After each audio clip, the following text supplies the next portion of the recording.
இங்கே பேப்பர்ல அதை குறிக்காமல் வந்து விட்டேன். ஆனால் இங்கே பார்த்தால் அந்த வசனத்துல 84ஆம் சங்கீதத்தில் இருக்கிறது. படிங்க. எஸ்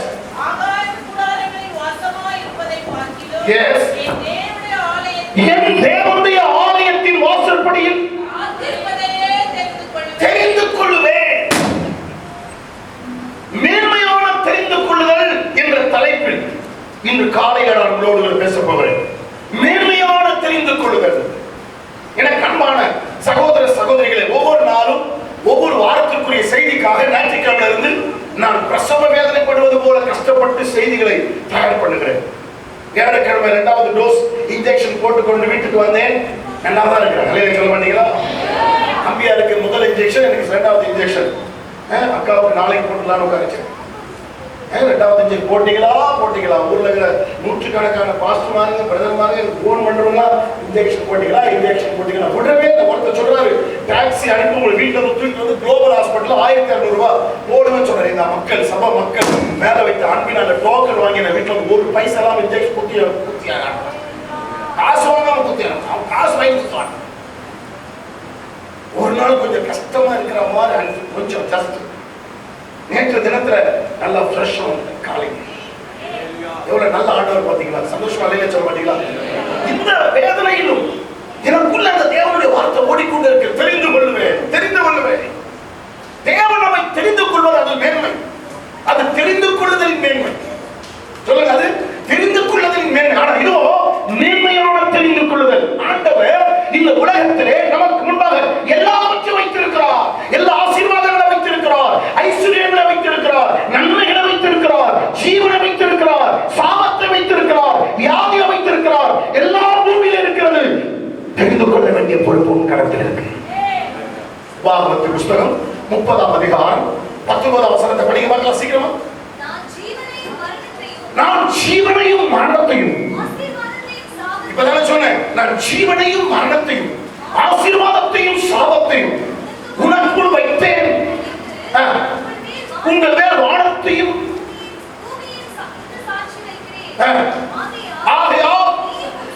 ஆகையால் நீயும் சந்ததியும் பிழைக்கும்படிக்கு. ப்ளீஸ் கவனிங்க. எப்படியாவது நாசமா போகல அப்படியே சொன்னாரு. நல்லா கவனிக்கிறீங்களா? கண்டிப்பு. ஒரு பிள்ளைய பார்த்த ஒரு அப்பா, நீ நாசமா போ அப்படி சொல்ற. ஆசீர்வாத ஜீவனையும் மரணத்தையும் ஆசீர்வாதத்தையும் சாபத்தையும் உனக்கு முன் வைத்தேன். இப்ப நான் உனக்கு முன்னாடி இதை வச்சிருக்கிறேன்பா. என்ன வச்சிருக்கிறேன்? ஜீவனை வச்சிருக்கிறேன், மரணத்தை வச்சிருக்கிறேன், ஆசீர்வாதத்தை வச்சிருக்கிறேன், சாபத்தை வச்சிருக்கிறேன். நீ எதை தெரிந்து கொள்ள போற? அப்படி கேட்கணும். அவர் சொல்றாரு, நீயும் உன் சந்ததியும் பிழைக்கும்படிக்கு. இதுதான் தேவனுடைய கருசனை. சொல்லுங்க, தேவனுடைய கருசனை, தேவனுடைய அக்கறை என்கிற ஒரு வார்த்தை நீங்க கவனிச்சு பார்த்தீங்கன்னா, ஆண்டவர் நம்மளை ரட்சித்து அபிஷேகம் பண்ணி சபையில கொண்டு வந்து வைத்து உதரித்தனமா எப்படியாவது போன துரத்துல ஆதாம் உண்டாக்கப்பட்டு ஏவாளை அவனுக்கு துணையாகி கொடுத்து 2 பேரையும் ஆசீர்வதித்து நல்ல ஏதேனில வைத்தார். ஏன் அவர்கள் துரத்தப்பட்டார்கள்? அவர்களே தங்களை பார்த்துக் கொண்டார்கள். சில நேரங்களில் அவங்களே ஆண்டவருடைய சமூகத்தை விட்டு போயிட்டார். நம்முடைய தேவன் சொல்றார், நீங்கள் பிழைக்கும்படிக்கு நீ வாழ்வையா பிரியமானவனே, உன் ஆத்துமா வாழ்வது போல. இந்த டேடி பையன் கொஞ்சம் பிடிச்சு உட்காரு. எல்லாவற்றையும் வாழ்ந்து சுகமாயிருக்கும்படிக்கு நான் உங்களுக்காக வேண்டுகிறேன்.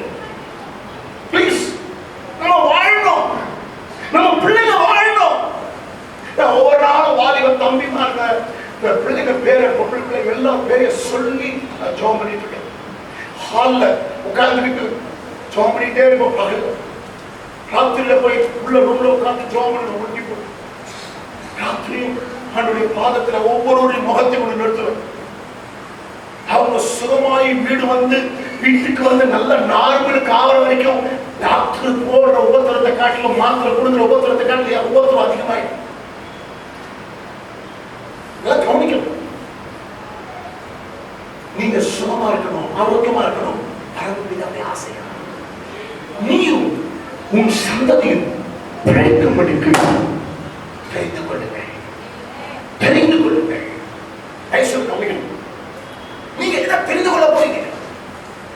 ஜீவனையா மரணத்தையா ஆசீர்வாதத்தையா சாபத்தையா எதை தெரிந்து கொள்ள போகிறோம்? இன்று காலையில ஒரு 5 குறிப்புகளை நான் உங்களுக்கு முன்வைக்க போகிறேன். நீங்கள் அதை தெரிந்து கொள்ள வேண்டும். முதலாவது, நீங்கள் தெரிந்து கொள்ள வேண்டியது என்ன? வாசிக்கிறீங்களா? நீதிமொழிகளின் புத்தகம் 1ஆம் அதிகாரம் 29வது வசனத்தை வாசிங்க. நீதிமொழிகள் 1ஆம் அதிகாரம் 29வது வசனத்தை வாசிங்க. அவர்கள் அறிவை வெறுத்தார்கள். அவர்கள் அறிவை வெறுத்தார்கள். கர்த்தருக்கு பயப்படுதலை தெரிந்து கொள்ளாமல் போனார்கள். யாரு சொல்லுங்க. யாரோ அதை பேசாதீங்க ஐயா. இப்ப நாம சொல்ல வேண்டிய ஒரு வார்த்தை இருக்கு. அவர்கள் அறிவை வெறுத்தார்கள். தேவனுடைய பிரசனத்தை விட்டு வெளியே போயிட்டாங்க. எங்களுக்கு அறிவு வேண்டாம், எங்களுக்கு புத்தி வேண்டாம், எங்களுக்கு வேதம் வேண்டாம், எங்களுக்கு ஆராதனை வேண்டாம், எங்களுக்கு ஆண்டவர் வேண்டாம், எங்களுக்கு ஜீவன் வேண்டாம், எங்களுக்கு ஆசீர்வாதம் வேண்டாம், எங்களுக்கு நன்மை வேண்டாம். அவர்களே இஸ்ரவேல் ஜனங்களை குறித்து அவர் எழுதுகிறார். வாசியம் 25 படிக்கிறது.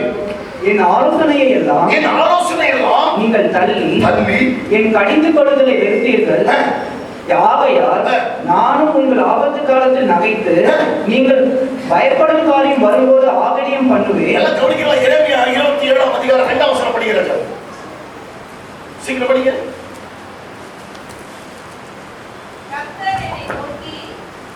கர்த்தர் என்னை நோக்கி, நீ உனக்கு கயிறுகளையும் நுகங்களையும் உண்டு பண்ணி அவைகளை உன் கழுத்திலே பூட்டிக் கொண்டு. 2ஆம் அதிகாரம் 27ஆம் வசனம் படிங்க. எரேமியா 2:27 படிங்க. சீக்கிரமா படிங்க, சீக்கிரமா. அவர்கள் தங்கள் முகத்தை அல்ல தங்கள் முதுகை எனக்கு காட்டி. யார்? இஸ்ரவேல் ஜனங்களை குறித்து ஆண்டவர் எரேமியா மூலமா பேசுற அவர்கள் நான் மோசே மூலமாய், ஆரோன் மூலமாய், யோசுவா மூலமாய், என் தீர்க்கதரிசிகள் மூலமாய், என் ஊழியக்காரர்கள் மூலமாய் நான் அவர்களோடு பேசும்போது அவர்கள் தங்கள் முகத்தை அல்ல முதுகை காட்டாங்க. நீ என்னையா சொல்றது? நான் என்னையா கேட்கிறது? எங்க முகம் எதை காட்டுகிறது? சொல்லுங்க, முகம் எதை காட்டுகிறது? இப்ப நான் அவரோட பேசிட்டு இருக்கேன். நீங்க எதிர்க்க முகத்தை காட்டி சொல்லுங்க பாஸ்டர், சொல்லி பேசுங்க ஐயா. கேட்கிற கணத்தை காட்டுகிறது. முதுகு நீ என்ன சொல்ல, நான் என்ன கேட்கிறது? அவர்கள் மோசேக்கும் ஆரோனுக்கும் தேவனுடைய ஊழியக்காரர்களுக்கும் முதுகை காட்டினார்கள். அப்ப என்ன சொல்றாரு? அவர்கள் தங்கள் முகத்தை அல்ல தங்கள் முதுகை எனக்கு காட்டினார்கள். தங்கள் ஆபத்து காலத்திலோ எழுந்து ரட்சியும் என்றார்கள். யார்? அறிவை வெறுத்தவர்கள். படிக்க தம்பி, நீதிமொழிகள் புத்தகத்தை வாங்க. அறிவை வெறுத்தார்கள்.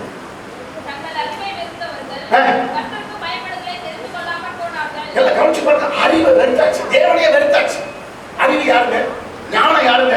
புத்தி யாருங்க? விவேகம் யாருங்க? சக்தி யாருங்க? இயேசுங்க. கையை உயர்த்தோட அங்கே சொல்ல மாட்டீங்களா?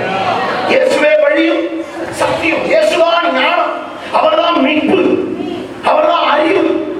பைபிள்ல சொல்லப்பட்டிருக்கு. கிறிஸ்து இயேசுவை அறிகிற அறிவின் மேன்மைக்காக நான் எல்லாவற்றையும் நஷ்டம் என்று விட்டு குப்பையுமாக எண்ணுகிறேன் என்று சொல்லி பவுல் யூதனுக்கு யூதன், கிரேக்கனுக்கு கிரேக்கன், ரோமனுக்கு ரோமன், கமாலுடைய பாதபடியில் படித்த ஒரு பட்டதாரி, ஒரு பெரிய பணக்காரர் தேவன் இயேசுவை அறிய வேண்டும். அவர்தான் என் வாழ்க்கையின் அறிவு. ஓ, நான் அவரை அறிய என் வாழ்க்கையின் இருள் நீங்கும், என் துக்கம் மாறும், என் பிரச்சனை மாறும், எனக்கு விடுதலை கிடைக்கும், எனக்கு மறுவாழ்வு கிடைக்கும். எனக்கு இயேசுதான் என் வாழ்வின் இயேசுவை நான் தெரிந்து கொள்வேன். வாழ்வு பயந்தேன் உன் சிருஷ்டிகளை நினை. அறிவை வெறுக்காது, புத்தியை வெறுக்காது, ஞானத்தை வெறுக்காது. புத்தி இல்லாத கலப்பியர்கள், அறிவில்லாதவர்கள். சொல்றேன், என் ஜனங்கள் அறிவில்லாதவர்கள் சங்காரம். அறிவை வெறுத்தாச்சு. சொல்ற 5:13, ஓ அறிவில்லாத நான் சிறைப்பட்டு கிடக்கிறேன். இன்னைக்கு வாழ்க்கையில ஒரு முன்னேற்றம் மந்தம், ஒண்ணுக்கு புரோஜனமே தண்டம், யூஸ்லெஸ், அறிவு கேட்ட சிறுத்தனம், சிறைப்பட்டு கிடக்கிறார்கள். அறியாமையினாலே தேவனுடைய ஜீவனுக்கு அந்நியராக இருக்கிறீர்கள். அறிவை வெறுத்ததுனால சங்கா, அறிவை வெறுத்ததுனால சிறைப்பட்டு கிடக்கிறார்கள். அறிவை வெறுத்ததுனால ஜீவனை வெளியே இருக்க. ப்ளீஸ், எதை தெரிந்து கொள்ள போகிறோம்? அப்ப இங்க சொல்றாரு, அவர்கள் அறிவை வெறுத்தார்கள். அடுத்தது என்ன பண்ணாங்களா? கர்த்தருக்கு பயப்படுதலை தெரிய கொள்ளாமல். வேதனை தெரியுமா? வாசிக்கிறது அடுத்த வசனம். என் ஆலோசனை அவர்கள் விரும்பவில்லை, என் கடிந்து கொள்ளுதலை எல்லாம் அசட்டை பண்ணினார்கள். ஆகையால் அவர்கள் தங்கள் வழியின் பலனை புசிப்பார்கள், தங்கள் யோசனைகளினால் திருப்தி அடைவார்கள். பேதைகளின் மாறுபாடு அவர்களை கவனிக்கணும். இது கொல்லும் அழிக்கு இதெல்லாம் பேசுற சபையில வரல. நான் என்ன சொல்ல வரேன், அவர்கள் வெறுத்தார்கள். கவனிக்கிறீங்களா? ஒன்றை தெரிந்து கொள்ளாமல் போனார்கள். ஆனால் இன்றைக்கு சபையே நான் முதலாவது தெரிந்து கொள்ள வேண்டியது தேவனுக்கு பயப்படுகிற பயம். தெய்வத்தோட அழகை சொல்ல வேண்டியதா? சந்தோஷமா சொல்லுங்க. அல்லேலூயா. தேவனுக்கு பயப்படுகிற பயத்தை எந்த ஒரு சகோதரன் சகோதரி தெரிந்து கொள்கிறார்களோ அவர்கள் தேவனால் ஆசீர்வதிக்கப்பட்டவர்கள். அவர்கள் சந்ததி ஆசீர்வதிக்கப்பட்ட சந்ததி. அவருடைய பிள்ளைகள் தலைமுறை தேவனுக்கு பயந்திருக்கிற மனுஷனுடைய பிள்ளைகளுக்கு அடைக்கலம். ஓ ஹalleluya. தேவ பயம் இல்லைன்னா அப்புறம் என்ன சார்? தேவனுக்கு பயப்படுற பயம் ஒரு மனுஷனுக்கு இல்லைன்னா அவன் மனுஷனா? ஐபில் ஒருத்தரை குறித்து வேலை சொல்லுங்க. எங்கேயா போற? உள்ள உட்காரு. செல்கோல் ஆப்பன் உள்ள உட்காரு. பிசினஸ் மேன்லாம் தேவனுக்கு பயப்படாதவன், மனுஷனை மதியாதவனா ஒருத்தர். சில ஆட்கள் அப்படிதான். என்ன தேவன், என்ன பெரிய ஊழியக்கார், என்ன பெரிய ஜபம். உங்களை சொல்ல நீங்க நல்லவங்க வந்திருக்கீங்களா? பத்திரிக்காவது 10:30 வந்தீங்களே. தேவ பயம் இல்லைங்க. 8:30 மணிக்கு ஆராதனை இல்லை. ஞாயிற்றுக்கிழமை மாலையில் ஆராதனை இருக்கியா? தேவ பயம் உள்ள இருந்தா தானே தேவ சபைக்கு போகணும், தேவனை ஆராதிக்கணும். பைபிளை படிச்சு பாருங்க. தேவ பக்தியும் தேவ பயமும் ஒரு சகோதரர் தெரிந்து கொண்டான். கர்த்தர் அவனை உயர்ந்த இடத்துல வச்சிருப்பேன். பக்தி உள்ள எவனையும் கர்த்தர் தமக்காக தெரிஞ்சுக்கிறேன். நாம தேவனுக்கு பயப்படுதலை தெரிந்து கொள்ளும் போது அவர் நம்ம தெரிந்து கொண்டு பூமி உயர்ந்த இடங்கள்ல நம்மள உட்கார்க்கிறார். இவன் இந்த சகோதரி என்ன உண்மையா தெரிஞ்சுக்கிட்டதுனால எனக்கு பயப்படுற பயத்தை இவங்க தெரிந்து கொண்டதுனால இவங்க மேல வைக்கணும். உண்மைதானே? யோசேப்பு சொல்றாரு, ஆதியாகமத்தின் புஸ்தகம் 42ஆம் அதிகாரம் 18ஆம் வசனத்தை படிக்கல. 42:18 படிக்கல. 3ஆம் நாளிலே இல்லங்க, இன்னைக்கு 11ஆம் நாளுங்க. 12ஆம் வசனம் படிங்க. 18ஆம் வசனம் வாசிங்க. 3ஆம் நாளிலே யோசேப்பு அவர்களை நோக்கி, ஆதியாகமம் 22:12, ஆதியாகமம் 22:12 அதை குறிச்சு கொள்ளுங்க. ஆதியாகமம் 22:12, ஆதியாகமம் 42:12. எஸ்.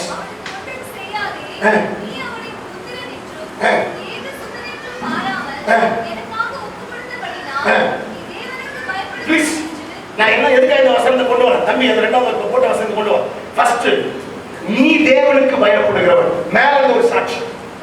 இப்போ இவனுடைய பேர சாட்சியா தெரியுமா? அப்படிங்க. 3ஆம் நாளிலே யோசேப்பு அவர்களை நோக்கி, நான் தேவனுக்கு பயப்படுகிறவன். எல்லாம் கவனிக்கிறீங்களா? மேல இருந்து ஒரு சத்தம் வருது, நீ தேவனுக்கு பயப்படலாம். ப்ளீஸ் தயவுசெய்து கவனிக்குமா ப்ளீஸ்மா. எனக்கு இந்த பைபிள் சப்ஜெக்ட் பேசும்போது யாராவது பேசி நடந்தாலும் சிரிச்சுட்டு இருந்தாங்கன்னா எனக்கு பிடிக்காத. கஷ்டப்பட்டு நான் பேசுகிறேன். ஸ்டேட்மெண்ட் எனக்கு தெரியாது. பலவீனத்தை தப்பில் நிற்கிறேன். ஆபிரகாமை குறித்து பரலோகத்திலிருந்து ஒரு சத்தம் கேட்குது, நீ தேவனுக்கு பயந்தவன். என்ன சொல்லுங்க? நீ தேவனுக்கு பயப்படுகிறவன் என்று இன்று அறிந்திருக்கிறேன் என்று மேல சத்தம் கேட்குது. பாருங்க, இவன் தேவனுக்கு பயந்ததினால இவன் சந்ததி தேவனுடைய பயத்தை தெரிந்து கொள்ள. நீங்க தாத்தா தேவ பக்தியா தேவ பயத்தோடு வாழ்ந்தா வேற பிள்ளை பாருங்க. ஆபிரகாமுடைய குமாரன் ஈசாக் இல்லையா? ஈசாக்குடைய குமாரன் பேர் என்ன? யாக்கோபு. யாக்கோபுடைய குமாரன் பேர் என்ன? யோசேப்பு. எங்க வந்துட்டு பாருங்க, ஒரு சந்ததி. ஆபிரகாம் தேவனுக்கு பயந்து அவன் வழிபடுத்த தன் குமாரனை கிடைச்சது. இது இப்படி சொல்ற, ஆபிரகாம் ஒப்பு கொடுத்தது நான் குமாரனை ஆனாலும் தன் வாழ்வானால் பிரதிஷ்டை பண்ணிட்டான். ஆண்டவரே, என் வாழ்க்கை நாங்கெல்லாம் உமக்கு தான் ஆண்டவரே, என் குடும்பம் உமக்கு தான், என் பிள்ளை உமக்கு தான் ஆண்டவரே, எங்களுக்கு உரியதெல்லாம் உங்களுக்கு தான், என் சொத்து என் சுதந்திரம் எல்லாம் உமக்கு தான், எல்லாம் உமக்கு. ஒரு பிரதிஷ்டை பண்ணி பாருங்க, ஒரு ஒப்பு கொடுத்து வாழ்ந்து பாருங்க, உங்க பிள்ளைகள் ஆண்டவர் அப்படியே பிடிச்சி வச்சுப்பாரு. எனக்கு ஒரு பாஸ்டர் தெரியும், பெரிய ரவுடி, 18 வயசுல கையில செயின் வச்சுக்கிட்டு ரவுடிகளோடு சுற்றி திரிந்தவர். ஆண்டவர் வச்சு குளித்து கொண்டு ரொம்ப கஷ்டப்பட்டு ஏழை மனுஷன் ரொம்ப பாடுபட்டு வந்தார். ஆனா அவர் பிள்ளைகளை நல்லா படிக்க வைக்கணும்னு ஆசை உள்ளது. அந்த பையன் லட்சங்கள் கோடி செலவழித்து அவனை ஒரு பைலட்டா உண்டாக்குன்னு சொல்லி செய்த கடைசியில் இப்ப அவர் சபை போதகிற ஊழியை செய்யும் போது யோசித்து பார்த்து என்னன்னு கேட்ட ஆண்டவர் சொன்னாராம், பிள்ளைகளை நீ எப்படி ஒப்பு கொடுத்தியோ அந்த ஒப்பு கொடுத்த மாட்டோமா, அவரிடத்தில் ஒப்பு கொடுத்ததை அவர் அந்நாள் வரைக்கும் கற்றுக்கொள்ளவில்லை. நம்ம மறந்துடும். எதுக்கு பிள்ளைகளை ஆண்டவருக்கு ஒப்பு கொடுத்தோம்? பாருங்க, ஆண்டவர் பாருங்க, அதை கவனிக்கிறார்கள். நாம் நம்ம முழு தேவனுக்கென்று பலிபீடத்தில் கிடத்தி ஆண்டவர் என்ன எனக்கு உண்டான ஒரே குமார் ஏக சோதரன் என்று பாராமல் உன் குமாரனா ஈசாக்கை நீ பலிபீடத்தில் கிடத்தினால உனக்கு உண்டானதை கொடுத்தால் ஒப்பு கொடுத்தால் நீ தேவனுக்கு பயப்படுத்த முழுதேன் ஒப்பு கொடுக்க பிரதிஷ்டை இல்லாம ஒப்பு கொடுத்துடாம சும்மா ஒரு கணவன் மனைவி உண்மையான அன்பு இல்லாம உண்மையான ஒப்பு கொடுத்தல் இல்லாம இருதயத்தை மனைவிக்கு ஒப்பு கொடுக்காம மனைவி புருஷன் இருந்து நேசிக்காம சும்மா ஏதோ சாப்பாட்டு வாழ்க்கை ஏதோ ஜஸ்ட் ஃப்ரெண்ட்ஸ் மாதிரி வாழ்ந்துருந்த வாழ்க்கையா நீங்க நேசிக்கிறீங்களா? என்னைக்காவது மனைவி புருஷனை பார்த்து கேட்டீங்களா? மனைவி புருஷனை பார்த்து கேட்டீங்களா? அமெரிக்கன் ஸ்டைல்ல தெரியுமா? வாயிலதான், இருதயத்துல கிடையாது. I love you. கல்யாணத்துக்கு முன்னாடி எத்தனை பசங்க லட்சம் எடுத்து கொடுத்தோம் காட்டுவோம். பாருங்க, இந்த பையன் நம்ம எழுதி கொடுத்துருக்காங்க, இந்த பொண்ணு இந்த பொண்ணு இந்த பையன் எழுதி கொடுத்துருக்காங்க. நான் ஆறுகிறேன், என் ஆறுகிறேன், என் ஆசை, என் ஜீவன், என் உயிரே நீதான், என் உயிரும் கிடையில் இருக்கிறது. நாளைக்கு அவனே உயிரை கொண்டு கொள்வோம். கவனிக்கணும். சும்மா சமையல வந்து ஒரு பிரதிஷ்டை இல்லாம ஒப்பு கொடுத்து இல்லாம ஏதோ வழி போகலாமா சபைக்கு வருவது ஏதோ பாட்டு பாடுறது ஏதோ ஆராதனை பண்றது உண்மையான பிரதிஷ்டை. பாருங்க, ஆபிரகாம் தன் குமாரனாகிய ஈசாக்கை ஒரே குமாரனை ஒரே பிரான குமாரனை ஏகசோதரன் என்று பாராமல் அவன் பலிபீடத்தில் கிடத்தி தன் கத்தியை எடுத்து ஓங்கி வெட்டுவதற்கு தூக்கும்போது சத்தம் கேட்கிறது. அப்பொழுது அவர் பிள்ளையாளர்களும் கையை போடாதே, அவனை ஒன்றும் செய்யாதே, நீ அவனை உன் புத்திரன் என்றும் உன் ஏகசோதரன் என்று பாராமல் எதுக்காக ஒப்பு கொடுத்தபடியா நீ தேவனுக்கு பயப்படுகிற இந்த அபிஷேகம் ஆபிரகாம் மேல அபிஷேகம் அப்படியே யார் மேல ஆயிடுச்சு? ஈசாக்கு. இப்ப தன்னை அப்பா கிடத்தி படுக்க வைக்கும்போது வேற ஒரு அப்பனா என்ன ராஜ்யப்படி ஒப்பு கொடுத்து என்ன வெட்டவாதிய பாவி 13 வயசு பையன் அப்பா கிழவன தலைக்கு ஓடுகிறான். ஓடுற அவனும் தன்னை பிரதிஷ்டை பண்ண அப்பா கட்டும்போது கட்டுங்கப்பா, கடத்தும்போது கிடத்துங்கப்பா, வெட்டுங்கப்பா. அவனும் ஒரு அர்ப்பணிக்கப்பட்ட ஒரு மனிதனாக இருந்தபடினால பாருங்க, ஈசாக்கு மேல அபிஷேகம் யார் மேல ஆயிடுச்சு? யாக்கோபு. இப்போ யாக்கோபு மேல அபிஷேகம் ராத்திரெல்லாம் ஜெபம் பண்ணி என்னை ஆசீர்வதியும் தேவா, இப்போ என்னை ஆசீர்வதியும், என்னை ஆசீர்வதித்தா ஒழிய உம்மை நான் விடுவதில்லை. ராத்திரி எல்லாம் போராடி ஒரு ராத்திரி பிரதிஷ்டை பண்ணி தேவனுடைய ஆசீர்வாதத்துக்காக ராத்திரி எல்லாம் மன்றாடின ஒரு யுத்த புருஷன், ஒரு போராட்ட வீரர், ஒரு ஜெய வீரர், ஒரு ஜெப வீரர் இந்த யாக்கோபு மேல தேவனுடைய ஆசீர்வாதம் மட்டுமா அபிஷேகம் வந்தது. என்ன அபிஷேகம் தெரியுமா? அவன் சேஞ்ச், அவன் லைஃபை சேஞ்ச். நீ யாக்கோபு கிடையாது, நீ இஸ்ரவேல். இனி யாருக்கு பேர் வழி அல்ல, நீ பிரதிஷ்டை மகன், நீ ஆசீர்வதிக்கப்பட்டவன், நீ எனக்குரியவன். இந்த அபிஷேகம் யோசேப்பு மேல இருந்துச்சு. இப்ப யோசேப்பு சொல்றாரு, 3ஆம் நாளில யோசேப்பு அவரை நோக்கி நான் தேவனுக்கு பயப்படுகிறேன், நான் தேவனுக்கு பயப்படுகிறேன். அப்போ கவனிக்கணும், யாக்கோபுக்கு எத்தனையோ பிள்ளைங்க வரிசையா நிற்கிறது. இவர்கள் எல்லாம் தெரிந்து கொள்ளாத ஒன்றை யோசேப்பு தெரிந்து கொண்டான். சொல்லுங்க, இவர்கள் எல்லாம் தெரிந்து கொள்ளாத ஒன்றை அவன் சொல்றான். தேவனுக்கு பயப்படுவார்.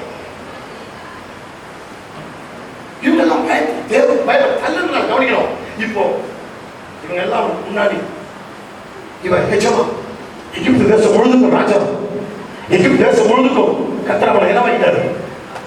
என்ன வாங்கிட்டாரு? சகல அதிகாரம் அவன் கையில கொடுத்து அவன் தான் எஜமான. இவங்க எல்லாம் பணிச்சு பிச்சை எடுக்கிற மாதிரி நாணயத்தை காப்பிடுகிறாங்க. கிடைக்காதா? கிடைக்காதா? பிளீஸ், தேவனுக்கு பயப்படுகிற ஒரு மனிதனுக்கு பணிய வந்து பணியணும். தெரிஞ்சுங்க, நீங்க தேவனுக்கு பயப்படல, ஒருவேளை வீட்டுல 2 பையன் 3 பையன் 4 பையன் 5 பிள்ளை 6 பிள்ளை வச்சுங்க. ஒரு பிள்ளை எங்க வீட்டுல மாதிரி 10 பிள்ளைல கூட இருக்கும். எனக்கு இல்ல, எங்க பெற்றோர் வரிசையா. அதுல கவனிக்கணும், ஒரு நபர் தேவனுக்கு பிரதிஷ்டை பண்ணி தேவனுக்கு பயந்து வாழ்ந்தார். மற்றவெல்லாம் ஊதாரியா வந்து என்னன்னா பெரிய பிசினஸ் பண்ணாலும் ஒரு நாள் யோசேப்பு முன்னாடி தலை குனியும், வணங்கணும், அவனுக்கு முன்னாடி தலை வணங்கணும். கவனிச்சிங்களா? இதை நீங்க தெரிந்து கொள்ள போறீங்க தம்பி. நான் டைம் எடுக்க விரும்பல. தேவனுக்கு பயப்படுவதை தெரிந்து கொள்ளுங்கள். தேவ பயம்தான் ஒரு மனிதனுக்கு தேவை. உபாகமத்தின் புத்தகம் 5:29 படிங்க. சீக்கிரம் படிங்க. அவர்களும் அவர்கள் பிள்ளைகளும் என்றென்றைக்கும். எல்லாரும் பாருங்க, கவனிங்க. வசனத்தை படிக்கும் போதே சில பேர் பைபிள் எடுக்கலாம், படிக்கிறதையாவது சத்தமா கவனிங்க. படிக்கிறது. அவர்களும் அவர்கள் பிள்ளைகளும் என்றென்றைக்கும் நன்றாய் இருக்கும்படி. ஒரு நாள் 2 நாள் இல்ல சார், என்றென்றைக்கு நன்றாய் இருக்கும்படிக்கும் அவர்கள் என்னாலும் எனக்கு பயந்து. போட்டீங்கப்பா, ஐயா நான் நல்லா இருக்கேன் ஐயா, இப்ப நான் அவளை பார்த்து நீங்க நல்லா இருப்பீங்களா அப்படின்னு சொல்றதுல பெருசு இல்ல. நீங்க தேவனுக்கு பயந்தாதான் நீங்க நல்லா இருக்கீங்க. என்னங்க நீங்கள் அவர்களும் ஒரு பிள்ளைகளும் என்றென்றைக்கு நன்றாய் இருக்கும்படி அவர்கள் என்னால் எனக்கு பயந்து என் கற்பனைகளை எல்லாம் கைக்கொள்வதற்கு கேட்ட இருதயம் அவளுக்கு இருந்தாங்க. சில ஆளுக்கு தேவம் இருதயத்தில் இருக்காது, கர்வம், பயங்கர ஆணவம்.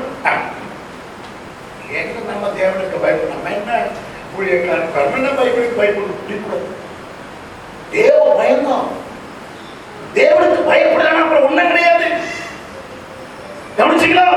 இப்படி ஏராளமான காரியங்களை சாமுவேல் 1 சாமுவேல் 12ஆம் அதிகாரம் 24வது வசனத்துல இங்கே சாமுவேல் தீர்க்கதை சொல்கிறார். எப்படியும் கர்த்தருக்கு பயந்து, எப்படியும் கர்த்தருக்கு பயந்து உங்கள் முழு இதயத்தோடு உண்மையாய் அவரை சேவிக்க கடவீர்கள். அவர் உங்களிடத்தில் எவ்வளவு மகிமையான காரியங்களை செய்தார் என்பதை சிந்தித்து பாருங்கப்பா. பிரதர் சிஸ்டர், எப்படியும் நீங்க தேவனுக்கு பயந்து, அப்போ உங்க வாழ்க்கையில நீங்க தேவனுக்கு பயந்து பாருங்க. நான் சொல்லிக்கிட்டே போவேன், வசனங்கள் ஏராளமா இருக்கு, பேசிக்கிட்டே போகலாம். தேவ பயம் என்னங்க? தேவ பயம்தான் 25ஆம் சங்கீதம் 12வது வசனத்துல கர்த்தருக்கு பயப்படுகிற மனுஷன் எவனோ அவனுக்கு தாம் தெரிந்து கொள்ளும் வழியை போதிப்பார். நல்ல பிழைப்பூற்ற வழியை போதிப்பார். கவனிக்கிறீங்களா? உங்களுக்கு நல்ல வழி வேணுமா சார்? நான் நல்ல வழியில நடக்கலையா, எனக்கு வழி காட்டுங்க. யாரும் காட்ட வேண்டாம், சொல்லுங்க. எங்க அப்பா என்ன வழி காட்டுறாங்க? எங்க அப்பா எனக்கு என்னங்க வழி காட்டாரு? எங்க அப்பா நல்லா குடிகார அப்பா. எங்க அப்பாவுக்காக நான் ரொம்ப நாள் கவலைப்பட்டேன். இப்படி ஒரு மனுஷன் கிடைச்சாரு, என் குடும்பத்தையே நாசமாக்கிட்டாரு. ஒரு புதாரி மனுஷன். ரொம்ப நாள் எங்க அப்பா மேல எனக்கு ஒரே கவலை. எங்க மேல அக்கறையே கிடையாது. குடித்து குடித்து குடித்து எங்களை படிக்க வைக்காம, வாழ வைக்காம, எங்க குடும்பத்தை சீரழிச்சு வச்சுக்க. குடி குடி கெட்டு போச்சு. என்னையா வாழ்க்கை? எங்க அப்பா ஒரு நல்ல வழி காட்டிருக்கலாமே, இல்ல. எங்க அப்பா நல்ல அப்பா, ஏசப்பா, அவரை நம்பி வந்ததுனால எனக்கு ஒரு நல்ல வழியை கட்டிருக்காங்க. அலையில சொல்ல மாட்டீங்களா? சந்தோஷமா சொல்லுங்க. அலையிலையா? என்னால அப்பாவுக்கு நான் சாவ வரைக்கும் ஊழியம் செய்வேன், உயிரை விட்டு நான் செய்வேன். திருத்திருவாடு இல்லை, மடப்பிரதேசமெல்லாம் போவோம், நாட்களெல்லாம் ஜோமன் உபாசம் 21 நாள் 40 நாள் எங்க அப்பாவுக்கு நான் ஊழியம் செய்வேன். எங்க அப்பாவுக்கு ஊழியம் செய்வேன். ஏன் தெரியுமா? இந்த அப்பா தான் எனக்கு நல்ல வழி காட்டினார், எனக்கு நல்ல வாழ்க்கையை கொடுத்து தாம் தெரிந்து கொள்ளும் வழியை நல்ல வழி எங்கப்பா, பூர்வ பாதைகளை நின்று நல்ல வழி எங்க என்று கேட்டு விசாரித்து அதிலே உங்கள் ஆத்துமா கிடைப்பார்கள் என்று சொல்லப்பட்டிருக்கிறதே. அப்படியானா என் வாழ்க்கைக்கு ஒரு நல்ல வழி, என் பிள்ளைகளுக்கு நல்ல வழி யாரு காட்டுவா? தேவன் காட்டுவா. எப்படி? கர்த்தருக்கு பயப்படுகிற மனுஷனுக்கு நான் வழி காட்டுவார். எப்படி பிழைக்கலாம்? எந்த வழி ஆண்டவர் காட்டுவார்? எப்படி நான் பிழைக்கலாம்? தப்பிக்கணுமே. கொரோனா வருது, வியாதி வருது, மன கஷ்டம் வருது, போராட்டம் வருது, நான் தப்பிக்கணும். ஒரு வழியை காட்டுங்க. ஒரு தப்பித்துக் கொள்ள ஒரு வழி, வாழ்வழி, ஒரு வழி. என் பிள்ளைக்கு ஒரு நல்ல வாழ்வின் வழியை காட்டுவாரா? பிழைப்பின் வழியை காட்டுவார். எப்போ? தேவனுக்கு பயப்படுகிறவனுக்கு நாம் தெரிந்து கொள்ளும் வழியை கற்று போதிப்பா. 34ஆம் சங்கீதம் 7ஆம் வசனத்தை படித்து பாருங்கள். தேவனுக்கு பயப்படுற மனுஷன் கர்த்தருடைய தூதன் அவருக்கு பயந்தவர்களை சூழ பாளையம் இறங்கி பாதுகாப்பியா அந்த உலகத்தை சூழ யாருக்கு எல்லாம் கவனிக்கிறீங்களா? முதலமைச்சர் வராரு, கேக்கு கேக்கு கேக்கு குக்கு குக்கு, முன்னாடி வண்டி ரெண்டு வண்டி வருது, பிரைம் மினிஸ்டர் வராரு, ஜனாதிபதி வராரு, கேக்கு கேக்கு கேக்கு, எல்லாம் மைக்காவரம் எல்லாம் முன்னாடி போறாங்க, கருப்பு பூனை வெள்ளை பூனை ரெண்டு பூனை எல்லாம் பூனையும் முன்னாடி போகுது. எல்லாம் கவனிக்கிறீங்களா? அவங்களுக்கு ஒரு பாதுகாப்பு. ஆனா இங்க வேதம் சொல்லுது, ஒரு மனிதன் கர்த்தருக்கு பயந்தான், கர்த்தருடைய தூதன் அவருக்கு சூழ பாளையம். பாருங்க, கர்த்தருடைய தூதன் அவருக்கு பயந்தவர்களை சூழ பாளையம் அவர் என்ன செய்கிறாரா? வாழ்வு விடுதல் தப்பிக்க முடியாத போக்கு. யார் யாரை படைப்படுத்துவார்? யாரை வாழ வைப்போம்? யாருக்கு ஒரு பாதுகாப்பு? சகோதரா சகோதரி, பரிசுத்த பீடத்தில் தேவனுடைய ஊழியக்காரன் சொல்லுகிறேன், நீங்கள் பிழைக்கும்படிக்கு தேவனுக்கு பயப்படுகிற பயத்தை தெரிந்து கொள்ளுங்கள். உங்கள் சந்ததி ஆசீர்வாதமாக இருக்கும். ஒரு மனிதன் தேவனுக்கு பயந்தார், அவன் குடும்பமே ஆசீர்வாதமாக இருக்கு. 103ஆம் சங்கீதம் 17ஆம் வசனத்தை படிச்சு பாருங்க.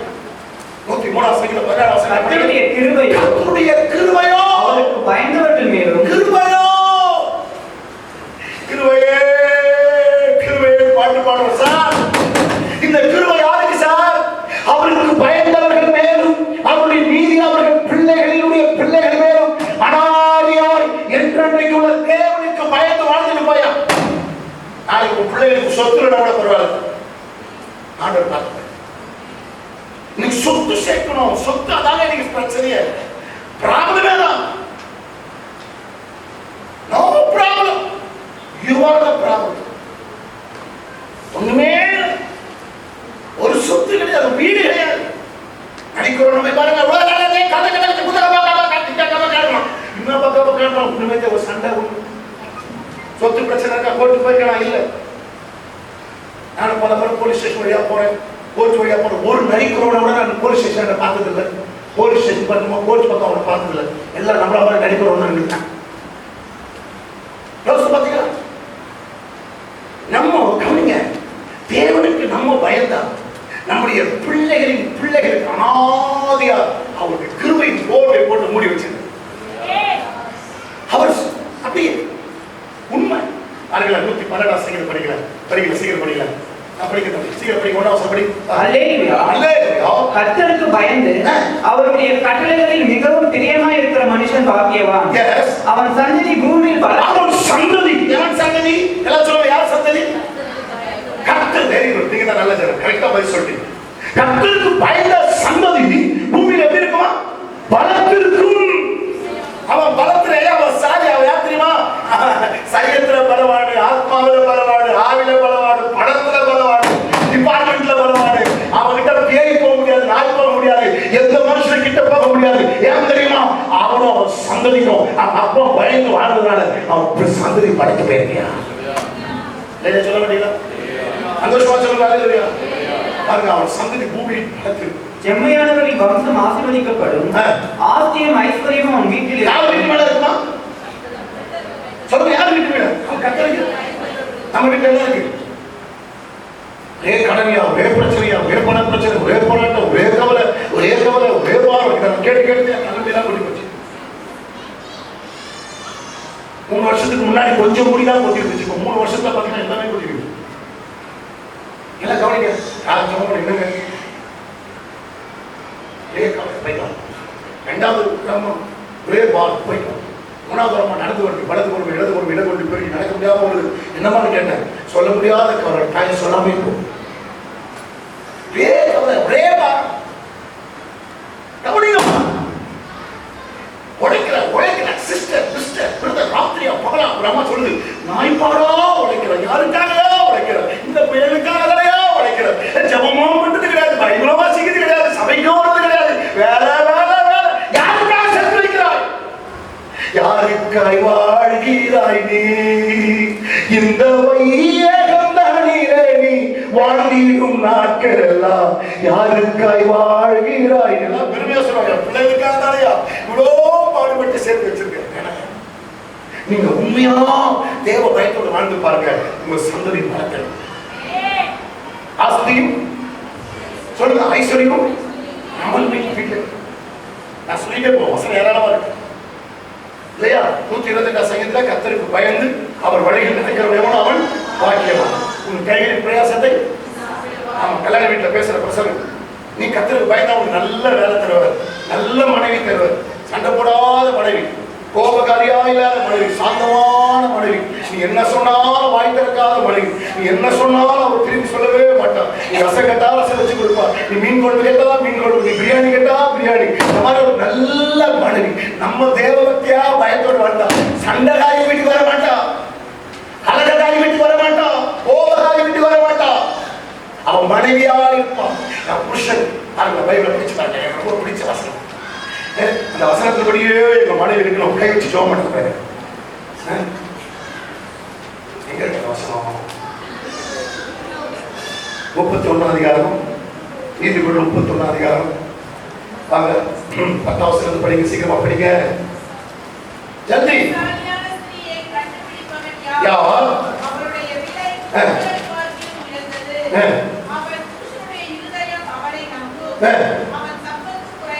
படிங்க.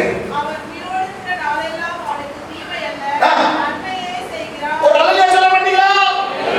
உயிரா இருக்கிற வரைக்கும் உனக்கு தீமையே செய்ய மாட்டா. நீ கேட்கிற ரசம் சாப்பாடு கேட்டா ரசம் சாப்பாடு கொடுப்பா. நீ என்ன கேட்கிறீங்க உனக்கு நன்மையே செய்யல. அப்படிப்பட்ட ஒரு மனைவி வரணும்னு கையை வச்சு போதும் உனக்கு கல்யாணம் கல்யாணம் ஆணும்னு சொல்லக்கூடாது.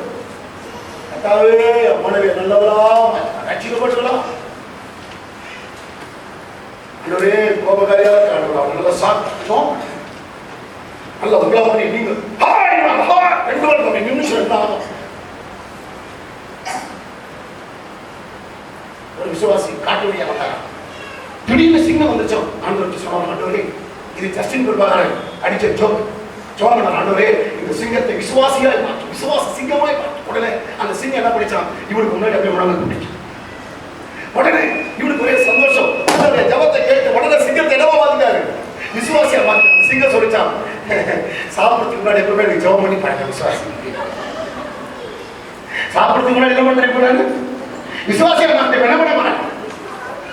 சாப்பிடுறதுக்கு முன்னாடி என்ன பண்ணணும், விசுவாசி ஜபம் பண்ணி. என் ஜபம் வேற மாதிரி போயிடுச்சு. உயிரோடு இருக்கிற வரைக்கும் தன் புருஷனுக்கு நன்மையே செய்கிறவதான் என் மனைவி.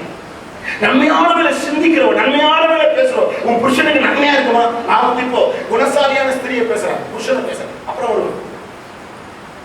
நல்லா கவனிக்கணும். அவள் உயிரோடு இருக்கிற அவனுக்கு தீமையா இல்ல, தீமை செய்ய மாட்டா.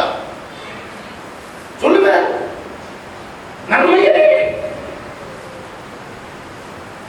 நல்ல மனைவி, நல்ல மனைவி, நல்ல மனைவி. நீங்க தேவனுக்கு வாய்ப்பு பாருங்க, உனக்கு நல்ல வேலை தருவாரு, நல்ல மனைவி தருவாரு, நல்ல பிள்ளைகளை தருவாரு, நல்ல பேர பிள்ளைகளை தருவாரு, நல்ல வாழ்க்கை தருவாரு. சிலைகள் வாழ்க்கை எனக்கு 128 சங்கீதம் ரொம்ப பிடிக்கும். சொல்லுங்க, நல்ல வேலை, நல்ல மனைவி, நல்ல பிள்ளைகள் இருக்க, நல்ல ஒரு வீடு தந்தி வாழ வசதியான தெரியாதா, நல்ல மனைவி தந்தி, நல்ல பிள்ளைகளை தந்து, அன்புள்ள பிள்ளைகளை தந்து. என்ன அழகான பாட்டு.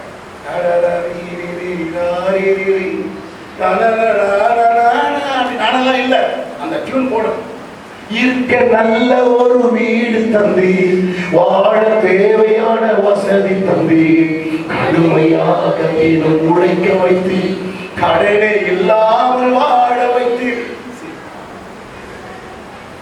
செல்ல பிள்ளைகளை தந்தி மனைவி தந்தாங்க அந்த சண்டையில அதெல்லாம் இருக்கு இல்லையா? சரி, அப்போ தேவனுக்கு பயப்படுற ஒரு மனிதனுக்கு நன்மையானவர்கள் கர்த்தர் கொடுக்கிறார். பாத்தீங்களா, அதெல்லாம் நன்மை, குட்னஸ். நீங்க வீட்டுல போய் படிச்சு பாருங்க.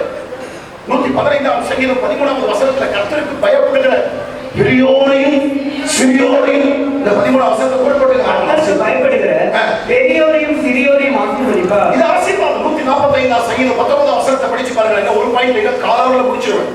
எப்படி முடிப்பேன்னு தெரியாது, முடிச்சாகணும் 11. அவர் தமக்கு பயந்தவர்களுடைய விருப்பத்தின்படி செய்யும். நீங்க தேவனுக்கு பயந்தீங்கன்னா உங்க விருப்பம் என்னன்னு அவருக்கு நல்லா தெரிஞ்சிடும். அவர் செஞ்சிருவாரு. யார் விருப்பம் நிறைவேறல, நம்ம தேவனுக்கு பயப்படல. நீங்க கோடு போட்டுங்க, நீங்க போட்டுங்க. நான் தேவனுக்கு பயந்தா கர்த்தர் எனக்கு வழியை போதிப்பார், என்ன அழகாக அவசரம், எனக்கு பாதுகாப்பு கொடுப்பார், என் குடும்பத்து மேல சந்ததி மேல கிருபையை தருவார், ஆசீர்வதிப்பார். நீங்க சொல்றாரு விருப்பத்தை நிறைவேற்றுவார். வாசிக்கலாம் 10 அதிகாரம் 27 படிக்கிற நீதிமன்றம் சீக்கிரம் ராஜா 10:27 இல்லையா? கர்த்தருக்கு பயப்படுதல் ஆயுசு நாட்களை தீர்க்காயுசு. தம்பி தங்கச்சி ஐயா அம்மா தீர்க்காயுசு வாழலையா? என்னையா பண்ணும்? கர்த்தருக்கு பயப்படுற மனுஷன் தீர்க்காயுசு அவனுக்கு. ஏதோ பயந்தாங்க இவ்வளவு பாயிண்ட் சொல்லிட்டே போலாம். ஏராளமான வசனம் இருக்கு. நான் விட்டுருவேன். ஃபர்ஸ்ட் பாயிண்ட் முதலாவது நாம் தெரிந்து கொள்ள வேண்டியது தேவனுக்கு பயப்படுகிற. ஏனென்றால் அந்த ஜனங்கள் தேவனுக்கு பயப்படுகிற பயத்தை தெரிந்து கொள்ளாமல் போட முடியாது, அழிக்கப்பட்டார்கள். நாம் தேவனுக்கு பயப்படுவோம். இத்தனை ஆசீர்வாதங்களை கற்றுக்கொள்கிறோம். கைகளை வைத்து அல்லே சொல்ல மாட்டீங்களா? இரண்டாவது 119 சங்கீதம் 173 வசனம் படிக்கிறாங்களா? 119 சங்கீதம் 173 வசனம் படிக்க செய்யலாம்.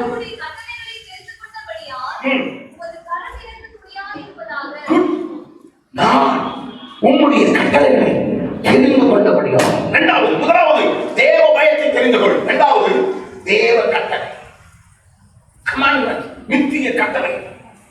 ஆண்டவருடைய வார்த்தையை நீங்க வீட்டுல போய் படிச்சு பாருங்க. அவர் நம்ம கொடுத்திருக்கிற கட்டளை.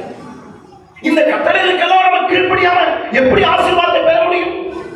கவனிக்கிறீங்களா? எசேக்கியேல் 11ஆம் அதிகாரம் 19வது வசனம் வாசிங்க. எசேக்கியேல் 11:19 படிங்க சீக்கிரமா. நான் உங்களுடைய கட்டளைகளை தெரிந்து கொண்டபடியால் உமது கரம் எனக்கு துணையா இருப்பதாக அவர்கள் என் கட்டளைப்படி நடந்து என் நியாயங்களை கை கொண்டு அவைகளை செய்ய நான் அவர்களுக்கு ஏக இருதயத்தை தந்து அவர் உள்ளத்தில் புதிய ஆவியை கொடுத்து நல்லான இருதயத்தை அவர்கள் மாம்சத்தில் எடுத்துக்கொண்டு சதையான இருதயத்தை அவர்கள். அப்ப இந்த கட்டளையை கெடுக்கிறது, இந்த கட்டளைப்படி செய்ய நம்மளை தடுக்கிறது எது தெரியுமா? ஹார்ட். சில பேர் இருதய சரி கிடையாது. ஆளுதான் ரொம்ப பார்த்துதான் பிள்ளைக்கும் இருதயத்துக்கு பாருங்க மகா கேடு. இருதயம் நல்லா இருக்காங்க ஐயா, மனம் நல்லா இருக்கு ஐயா, ஹார்டான கேள்வி, பயங்கரமான மக்கள் ஒரே சொல்லுவாங்க. வேண்டாம், இருதயம் ஹார்டா இருக்காரு. ஒரு பார்த்து பெரிய அவர் பேர் அழகான பேர் பிரான்சிஸ். பாருங்க அவர் வந்து வரும்போது பார்த்தா அவர் மீசை அவர் உடம்பை பார்த்தா ஒரு பயங்கரமான ஆளுங்களை கோபதாரங்களை மரணங்களை சொல்லி கிட்ட வந்தார். சோமனை இது நின்னாரு. சோமன் ஆகிச்சோம் குழந்தை மாதிரி தேவிட்டே ஆட்டு பாருங்க. சில விருது எடுத்து பாருங்க. கடினமா இருக்கும். தேவனுக்கு விரோதமா, தேவனுடைய ஊழியத்துக்கு விரோதமா, வசனத்துக்கு விரோதமா நிற்கும். வேண்டாம் வேண்டாம். என்ன தம்பி ஆடிவர் பரிசு வச்சிருக்காரு? அவர்களுக்கு ஒரு சதையான இருதயம். நான் தேவனுடைய கட்டளைப்படி கிடைக்கலையா, நான் செய்யணுமே. தாவீதுடைய ஆசை, வேற ஆசை. நான் சொல்றா பாருங்க, நம்மளுடைய கட்டளையை நான் தெரிந்து கொண்டேன். நீங்க தேவனுடைய கட்டளைப்படி வாழ்ந்தா இவ்வளவு பெரிய ஆசீர்வாதம். வாசிங்க 18:9 படிக்கிறாங்க. 18:9 சீக்கிரம் டைம் ஆயிடுச்சு. இன்னும் 10 நிமிஷம் தான், வேகமா ஓடும். என் கட்டளையின்படி நடந்து என் நியாயங்களை கைக்கொண்டு உண்மையாய் இருப்பானாக அவனே நீதிமான். அவன் பிழைக்கவே பிழைப்பான். ஒரு அலையில சொல்ல மாட்டீங்களா? தப்பி பிழைக்கலையா, என் வாழ்க்கையில ஒரு பிழைப்பு ஓடுறியா? தேவனுடைய கட்டளை கட்டளை நீங்க பைபிளை நல்லா தெரிஞ்சுப்பாங்க. லேவியர் புஸ்தகம் 25ஆம் அதிகாரம் எசேக்கியேலுக்கு லேவியர் வரணும், தேடணும். சும்மா அப்படியே பக்கத்துல கொண்டு போனா கஷ்டம். எசேக்கியேல் எடுங்க, லேவியர் எடுங்க, 25 அதிகாரத்தை எடுங்க, சீக்கிரம் எடுத்து வாசிங்க. 18ஆம் வசனம் 19ஆம் வசனத்தை படிங்க. என் கட்டளையின்படி செய்து என் நியாயங்களை கைக்கொண்டு அவைகளின்படி நடக்க கடவேன். அப்ப என் கட்டளையின்படி செய்து என் நியாயங்களை கைக்கொண்டு நடப்பீர்களானால் அப்பொழுது தேசத்தில் எப்படி இருப்பீங்க? சுகமாய் குடியிருப்பீர்கள். சந்தோஷம். எல்லாரும் அலையில சொல்ல மாட்டீங்களா? தேசமெல்லாம் வியாதி அழிவரலாம். நம்ம வீட்டு வழியா அப்படி ஒரு நேர்பட்ட மாதிரி ஒரு வியாதியுடைய வாசனை அப்படிதான், வேற ஒரு தீங்கு வர. கர்த்தருடைய கட்டளையின் படி நடக்கிற கட்டளையை தெரிந்து கொண்ட ஒரு மனிதனை கர்த்தர் சொல்றாரு, சுகமாய் குடியிருப்பீர்கள். சுகமா 19ஆம் வசனத்தை படிங்க. பூமி தன் கனியை தரும், நீங்கள் திருப்தியாக சாப்பிட்டு அது சுகமாய் குடியிருப்பீர்கள். 26ஆம் அதிகாரம் 3ஆம் வசனம் படிங்க. 26:3 சீக்கிரம் லேவியர் சீக்கிரம் படிங்க. என்னங்க? நீங்கள் என் கட்டளையின்படி நடந்து என் கற்பனைகளை கைக்கொண்டு அவைகளை செய்தால் நான் ஏற்ற காலத்தில் உங்களுக்கு மழை பெய்ய பண்ணுவேன். எப்பதான் மழை வேணும் உங்க வீட்டுல மழையை திறந்து விடுவார். குழாவை திறந்து தண்ணி வர்ற மாதிரி உங்க வீட்டுக்கு வர வேண்டிய ஆசீர்வாத மழை பைபிள் எசேக்கியேல் சொல்றாரு. ஆசீர்வாத மழை, ஆசீர்வாத மழையை வர்ஷிக்கப்படுவார். ஏற்ற காலத்துல டைம் உங்களுக்கு வேண்டிய பணம், அதாவது பிளஸிங். அருள் ஏராளமாய் பெய்யும் அப்படின்னா ஏற்ற நேரத்துல எனக்கு பணம் வேலையா அப்படின்னு கடன் வாங்கணும், ஒரு 2 லட்சம் ரூபாய் வேணும், ஜோம் பண்ணி பாருங்க. என் வாழ்க்கையில பார்த்துருக்கேன், நான் பார்த்துருக்கேன். எனக்கு எப்பெல்லாம் தேவை வருதோ அந்த தேவைக்கு நான் ஜோம் பண்றதுக்கு முன்னாடியே கரெக்டா சொல்லுவாரு, நீ உன் தேவைக்கான ஜோம் பண்றல வந்துருச்சு, இப்ப அவங்க தேவைக்காக நம்ம ஆண்டவர் உண்மைங்க. என் வாழ்க்கையில இந்த அற்புதங்களை நான் கண்டதாலதான் இவ்வளவு நான் பிரசங்கம் சும்மா பேசல, இதுல மாநிலத்தை அடிக்க ஸ்டேஜ் கிடையாது, பிராக்டிகல் நடைமுறையில சொல்ற. ஏற்ற காலத்தில் உன் பிரச்சனைக்கு ஒரு தீர்வு, உன் தேவையை சந்திக்கப்படணும். ஐயா எனக்கு ஒரு மழை பெய்யணும், ஒரு ஆசீர்வாத மழையை பெய்யணும், கர்த்தருக்கு தேவையை சந்திக்கணும், என் பிள்ளைங்களுக்கு காலேஜுக்கு பணம் வேணும், ஸ்கூலுக்கு பணம் வேணும். ஆண்டவரோட எத்தனை மணி பாருங்க, ஒருத்தருக்கு நான் கடை வாங்கி என் பிள்ளைகளுக்கு ஃபீஸ் கட்ட நாள் கிடையாது. கவனிக்கிறீங்களா? கல்யாண டைம்ல ஒருத்தர் கடை வாங்கிட்டேன், கவனிச்சுங்களா? நிச்சப்பிள்ள குழந்தையா ஒரு லாக்டோஜன் பாக்கெட் 40 ரூபாய் ஒரு பாக்கெட், அதை வாங்கணும். ஹீரோ கொண்ட வச்சிருந்தோம் பைக், போயிட்டேன். பயங்கர மழை, மழைன்னா சாதாரண மழை கிடையாது, நவம்பர் மாதம் இனிமையான மழை. இந்த மழையில ஒரு சிலர் வீட்டுக்கு போய் ஜோம் பண்ண, எப்பவுமே அவர் இன்சூரன்ஸ் மேனேஜர், அவர் நாம ஜோம் பண்ண நல்ல சாப்பாடு கொடுப்பாங்க, என் மேல ரொம்ப அன்போட ஒரு காணியம் தருவாங்க, வரும்போது லேப்டாப் கவர் வாங்கலான்னு போனோம். அவங்க அம்மா வெளியிட்டு சொல்றாங்க, என்னத்துக்கு மழையில கட்டிட்டு வந்தீங்க, அப்படி தூங்குறான் பார்த்து அப்புறம் வாங்க ஓரமா நின்று போயிடுங்க. தொப்பகத்தையே நினைச்சு வந்துருங்க, காலங்கள் நடுவில் உதவு. சரி என்ன பண்ணாரு, பக்கத்துல ஒரு ஃப்ரெண்ட் இருக்க, அவர் வீட்டுக்கு போயிட்டு ஜஸ்ட் ஒரு நேரம் உட்காந்து கவுது போல மழை வருதுன்னு சொல்லிட்டு நடந்து பைக் அங்கே விட்டுட்டு நடந்து அவர் போய் பார்க்க போல நாங்கள் போனோம். மழை டைம்ல அவங்க மனைவி அவரை பேசிட்டு இருக்காங்க. அதான் ஒரு மனுஷனா, அவனா ஒரு ஊழியக்காரன், வாங்கின பணத்தை கொடுக்க வக்கீலானவன், பணம் கொடுக்க வக்கீலானவன் பணத்தை வாங்கியிருக்கான், இவன் நல்லா இருப்பானா, அவனா இப்படி அலைவான் அப்படின்னு சொல்லி அவங்க ஐயா அம்மாவை எனக்கு திட்டிட்டாங்க. ஏன்னா அவங்க கிட்ட நான் 10,000 ரூபாய் கடன் வாங்கியிருக்கேன், பயங்கரமா சரிக்க. அப்படி மழை தண்ணிய தலையில பட, கண்ணில இருந்து தண்ணி வர, மூக்கு வழியா தண்ணி வர, அழுதுங்க. திட்டாங்களா, என்ன பார்த்து திட்டாங்களா, என் பைக்கை பார்த்துட்டு, இல்ல என்ன பார்க்காம திட்டாங்களா, அப்படியே திட்டாங்க, வாயில வந்து அப்படி சபிக்கிறாங்க. இன்னைக்கு அந்த மழையில பொறுத்தவங்க பண்ண, இது ஒருத்தகிட்ட ஒரு பைசா கையிட்டு வாங்க கடன் சொல்லி நேரம் வீட்டுக்கு வந்து ஹீரோட வித்த 12 ரூபாய் தூக்கி விற்கிறத பைக்கு போட்ட 10,000 ரூபாய் கொண்டு போய் மறுநாள் காலையில கொண்டு அவர்கிட்ட கொடுத்தேன். அடுத்த வாரம் வெளிநாட்டுக்கு ஓடிட்டு போயிட்டு வந்தேன், விட்ட பைக்கை வாங்கினேன், மாறுதி சின்ன கால புதுசா வாங்கினேன். அவன் சாவ நிகழ்ச்சி அவன்கிட்ட வாங்கின கடனுக்கு அவன் சபிச்சா பாருங்க, அந்த பணத்தை போட்டுட்டேன். அந்த பைக்கை கொடுத்தாரு, கார் புதுசா, புது பைக் விற்றது செகண்ட் பைக். ஆனா கட்டணம் கொடுத்தது சத்தமா சொல்ல மாட்டீங்களா, ஏற்ற காலத்துல எனக்கு அன்னைக்கு ஒரு பாடம் சொல்லி, நீயோ பாருங்க 28ஆம் அதிகாரம் நான் சொல்றேன், நேர ஜாதிகளுக்கு கடன் கொடுப்பாரு, நீ கடன் வாங்காது, கடன் வாங்காது இருக்கணும். ஆண்டு எவ்வளவு நல்லவர், ஏற்ற காலத்தில் சொல்லிட்டு ஒரு டைம் பாருங்க, ஏற்ற காலத்தில் மழையை பெய்யப்படும், பூமி தன் பலனை வெளியுள்ள மரங்கள் தன் கனியை கொடுக்கும். கீழப்படுகிறாஜா ராஜ்யப்படும் பறிக்கும் காலம் வரைக்கும், போரடிப்பு காலம் வரை இருக்கும். போர் அடிக்கிறது, போர் அடிப்பு ஒரு அழகா படிச்சாரு பாத்தீங்களா, போர் அடிப்புன்னு படிச்சாரு பாருங்க, போர் இல்ல, ஏன்னா ஒரு போர் அடிக்கிறாரு இல்ல, போர் அடிப்பு. அப்புறம் விதைப்பு காலம் வரைக்கும், ராஜ்யப்படும் பறிக்கும் காலம் இருக்கும். இதெல்லாம் நீங்க படிச்சுட்டே வாங்க. நீங்கள் உங்கள் அப்பத்தை திருப்தியாக சாப்பிட்டு உங்கள் தேசத்தில் சுகமாய் குடியிருப்பீர்கள். தேசத்தில் சமாதானம் கட்டளை, குடும்பத்துக்கு சமாதானம், வீட்டுக்கு சமாதானம், சபைக்கு சமாதானம், தேசத்துக்கு சமாதானம். தத்தளிக்க பண்ணுவார் இல்லாம, யாரும் உங்களை ஏசாம திட்டாம, உங்களை சபிக்காம, தத்தளிக்க பண்ணுவார் இல்லாமல், உங்களை தேசத்தில் ராதபடிக்கு ஒழிய பண்ணுவேன். பட்டயம் உங்கள் தேசத்தில் உலாவுவதில்லை, உங்கள் சத்துருக்களை துரத்துவீர்கள், அவர்கள் உங்கள் முன்பாக பட்டயத்தால் விடுவார்கள். விட்டுறாங்க, பாயிண்ட் விட்டு நீங்க போய் படிங்க, கோட் போட்டா நீங்க தான் போய் படிக்கணும். இவை இத்தனை வசனங்களை நீங்க படிச்சு பாத்தீங்கன்னா, ஆமீன், தேவனுடைய கட்டளையை தெரிந்து கொண்டதுனால இவ்வளவு பெரிய ஆசீர்வாதங்கள். எஸ்ரா 7ஆம் அதிகாரம் 10ஆம் வசனத்துல எஸ்ரா தேவனுடைய கட்டளையை செய்ய, கர்த்தருடைய வேதத்தை ஆராயும், கர்த்தருடைய வேதத்தை ஆராயும், அதன்படி செய்யவும், இஸ்ரவேலிலே கட்டளைகளையும் நீதி நியாயங்களையும், இஸ்ரவேலிலே கட்டளைகளையும் நீதி நியாயங்களையும் உபதேசிக்கவும் எஸ்ரா தன் இருதயத்தை பக்குவப்படுத்தி இருந்தார். அப்ப பாருங்க, எஸ்ரா தன் இருதயத்தை பக்குவப்படுத்தி இருந்தார். 119ஆம் சங்கீதம் வாசித்து பாருங்க, 78ஆம் வசனம் படிங்க, 27ஆம் வசனத்தை படிங்க. உமது கட்டளைகளின் வழியை எனக்கு உணர்த்தி அருளும். உமது கட்டளையின் வழியை எனக்கு உணர்த்தி அருளும். வேற தேட்ட அவசரம், வேற தேட்ட அவசரம். வசனத்தால் என் ஆத்துமா கரைந்து போகிறது. உமது வசனத்தின்படி என்னை எடுத்து பாருங்க, வசனத்தின்படி, இந்த வார்த்தையை பாருங்க, வசனத்தின்படி. 87 அவசரம். அவர்கள் என்னை குழுமி இராமல் நீங்கிவிட சற்றே தப்பிற்று. ஆனாலும் நான் உமது கட்டளைகளை விட்டு நாமுடைய கட்டளை விடல. அவர்கள் என்னை பூமியில் இல்லாமல் நீக்கிவிட சற்றே உயிரை நாசம் பண்ண வந்தாங்க, அடிக்க வந்தாங்க, எங்களை ஒன்றையெல்லாம் மாற்ற வந்தாங்க. ஆனாலும் நான் கர்த்தருடைய கட்டளை விட்டு விலகல, ஆகினால் உயிர் தப்பி பிழைத்திருக்கிறேன். சொல்லிட்டே போலாம். தாவீதுடைய பிரதிஷ்டை, தாவீதுடைய ஒப்பு கொடுத்த தேவனுடைய வார்த்தை மேல அவன் வைத்திருக்கிற ஆவம் நல்ல வீட்டில் படி. ஆண்டவர் உங்களுக்கு முன்பாக வைத்திருக்கிற ஜீவனா மரணமா, ஆசீர்வாதமா சாபமா, நீங்க தான் தெரிஞ்சுக்கணும். நான் தேவனுக்கு பயப்படுகிறேன்.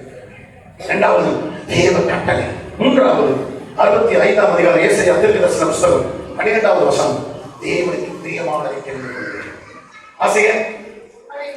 வாசிங்க சீக்கிரமா. 65 அதிகாரம் ஏசாயா 65. ஒருவரை நான் பட்டயத்துக்கு எண்ணி கொடுப்பேன், நீங்கள் அனைவரும் கொலை செய்யப்பட முன்வீர்கள். நான் கூப்பிட்டும் நீங்கள் மறு உத்தரவு கொடுக்கவில்லை, நான் பேசி நீங்கள் கேட்கவில்லை. பார்வைக்கு பொல்லாப்பானதை செய்து எனக்கு பிரியமில்லாததை தெரிந்து கொண்டீர்கள். எனக்கு பிரியமில்லாததை தெரிந்து கொண்டீர்கள். யாரை குறித்து பேசுறாரு? ஏசாயா தீர்க்கதரிசி. இஸ்ரவேல் ஜனங்களை குறித்து பேசிட்டு இருக்காரு தேவ மக்கள். இப்போ ஆண்டவர் கிட்ட கேட்ட என்னையா செய்தி? அப்போ சொன்னாரு, நம்முடைய சப மக்கள் தேவனுக்கு பிரியமானதை தெரிந்து கொள்ள வேண்டும். ப்ளீஸ், உங்களை நான் பட்டயத்துக்கு எண்ணி கொடுப்பேன். ஏன் கொடுக்கணும்? ஏன் இஸ்ரவேல் ஜனங்களை கொடுத்தாரு? நீங்கள் அனைவரும் கொலை செய்யப்பட கூறினீர்கள். நான் கூப்பிட்டு நீங்கள் மறு உத்தரவு கொடுக்கவில்லை, நான் பேசி நீங்கள் கேட்கவில்லை, என் பார்வைக்கு நீங்கள் பொல்லாப்பானதை செய்து எனக்கு பிரியமில்லாததை தெரிந்து கொண்டீர்களே. தம்பி தங்கச்சி, தேவனுக்கு பிரியமில்லாததை தெரிந்து கொண்டு ஏன் சாபத்தியதாக இருக்க வேண்டும்? இன்றைக்கு சொல்லுங்க, ஆண்டவரே 143ஆம் சங்கீதம் 10வது வசனத்திலே உமக்கு பிரியமானதை செய்ய எனக்கு போதித்தருளும். அல்லேலூயா. சந்தோஷமா சொல்ல மாட்டீங்களா? 40ஆம் சங்கீதம் வாசிக்கிறீங்களா? 40ஆம் சங்கீதம் 8வது வசனம். உமக்கு பிரியமானதை செய்ய நான் விரும்புகிறேன். இங்க பாருங்க, 143:10 என்ன சொல்றாரு? உமக்கு பிரியமானதை செய்ய எனக்கு போதித்தருளும். இங்க சொல்றாரு, உமக்கு பிரியமானதை செய்ய நான் விரும்புகிறேன். அந்த இறுதி எவன்ல தம்பி, நமக்கு பிரியமானதே எவ்வளவு நாள் செஞ்சுட்டு இருப்பீங்க? நீங்க என்ன பார்த்து கேட்பீங்க, ஆண்டவருக்கு பிரியமானது உயிரோடு இருக்கிறார். யோவான் 8ஆம் அதிகாரம் எனக்கு ரொம்ப பிடிச்ச வசனம். யோவான் 8:29 நீங்க படிச்சு பாத்தீங்கன்னா, என் சின்ன வயசுல அந்த வசனத்தை படிச்சேன். என்னை அனுப்பி இயேசு சொல்றாரு, இயேசு என்னை அனுப்பினவர் என்னுடனே கூட இருக்கிறார். பிதாவுக்கு பிரியமானவைகளை நான் எப்பொழுதும் செய்கிறபடியால் அவர் என்னை தனியே இருக்க விடவில்லை. எப்பொழுதும் இயேசு கிறிஸ்து இந்த உலகத்தில் தெரிந்து கொண்டது பிதாவை தெரிந்து கொண்டார். பிதாவுக்கு சித்தமானவை, பிதாவுக்கு பிரியமானவைகளை அவர் தெரிஞ்சார். நடக்கலாம் சிஸ்டர், இந்த பைபிள் அப்படி முத்த கொடுக்கலாம். என்னை அனுப்பினவர் என்னுடைய கூட இருக்கிறார். பிதாவுக்கு பிரியமானவைகளை எப்பொழுதும் நாம் செய்கிறபடியால் அவர் என்னை தனியே இருக்க விடவில்லை. நீங்க ஆண்டவருக்கு பிரியமானதை செஞ்சு பாருங்க, உங்க கூடவே இருப்பார், உங்களுக்குள்ளே இருப்பார், உங்களுக்காகவே இருப்பார், உங்களுக்கு முன்னே போவார், உங்களுக்கு பின்னாடி வருவார், உங்க வலது பக்கத்தில் இருப்பார், உங்க இடது பக்கத்தில் இருப்பார், உங்களுக்கு மேலே இருப்பார். கையோட தலையில சொல்ல மாட்டீங்களா? ஹல்லேலூயா. கையில வைத்து ஆமென் சொல்ல முடியுதா? அழகான உமக்கு பிரியமானதை செய்ய எனக்கு போதித்தருன்னு சொன்னார். உமக்கு பிரியமானதை செய்ய விரும்புகிறேன்னு சொன்னார். உமக்கு பிரியமானதை செய்ய நான் தெரிந்து கொள்கிறேன். எனக்கு பிரியமானதெல்லாம் வேண்டாம். இயேசுவே என்னாலுமே உமது பிரியம் செய்தீர சுகந்த பலியாய் தந்துமே.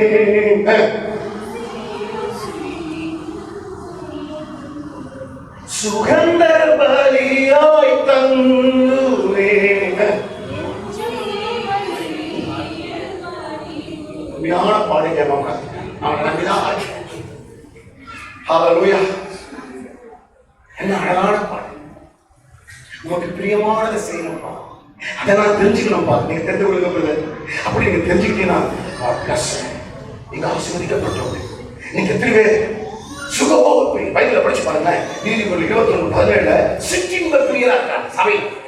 சிற்றின்பம் சின்ன சின்ன இன்பங்களுக்கெல்லாம் பிரியம். தேவன் பிரியரே. நம்ம சபையில தேவ பிரியர் இருக்காதா? இல்ல. ரொம்ப பேர் சிற்றின்ப பிரியர். இரண்டாவது சுகபோக பிரியர். 2 தீமோத்தேயு 3:4 சுகபோக பிரியர். எல்லாம் சுகமா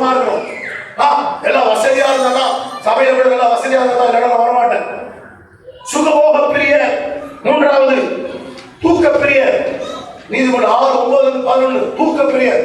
சபையை விட்டா கூட தூங்குவாங்க. சில பேர் வீட்டுல தூங்குவாங்க, சபையில தான் வந்து தூங்குவாங்க. கேட்டா தேவ கிருபை. பிரசங்கி 5:10 பணப்பிரியர். பணம் பணம் பணம். சரி, நானெல்லாம் பணம் இல்லாம ஏழை குடும்பத்துல கிழிஞ்சு போன ஷர்ட் பேண்ட்டையா, ஓலை வீட்டுல பிறந்தையா, கூரை வீடியா, சுத்தி இது கட்டிருப்பாங்கயா, தட்டி கட்டி வச்சிருப்பாங்க, அந்த வீட்டுலதான் வளர்ந்தாங்க.